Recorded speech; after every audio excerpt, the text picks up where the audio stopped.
অবনী, এই জায়গাটা আমার ভালো লাগছে না, চলো না শহরের দিকে যাই। এই নির্জনতাই তো আমাদের জন্য নিরাপদ, নীল। ভিড়ের মাঝে গেলেই তো ওরা আমাদের আলাদা করে দেবে। তোমার জন্মদিনের উপহার, এটা একটা। এটা কি কোনো লকেট? দেখো নীল, লকেটটা আমার গলার সাথে কেমন মিশে গেছে। মনে হচ্ছে এটা আমার শরীরেরই অংশ।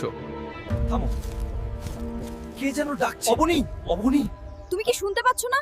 কেউ একজন বলছে ফিরে যাও। তোমার কাছে এই চাবিটা কোত্থেকে এলো? এটা আমার পুরনো বাড়ি, নীল। তুমিই তো বলেছিলে সারা জীবন আমার সাথে থাকবে। অবনী, তোমার আয়নার প্রতিচ্ছবি আর তুমি এক নও। তুমি আসলে কে? আমি সেই যাকে তুমি 18 বছর ধরে খুঁজে চলে। এই ছবিতে আমরা দুজনেই আছি, কিন্তু এটা 100 বছর আগের ছবি। আমাদের প্রেম তো সময়ের খাঁচায় বন্দী নয়। আমরা বারবার ফিরে আসি নীল। আমার মাথা ঘুরছে, আমি সবকিছু ভুলে যাচ্ছি। এবার জেগে ওঠার সময় হয়েছে। আমি বুঝতে পারছি। আমাদের আলাদা করার জন্য ওরা আমাদের মেরে ফেলেছিল।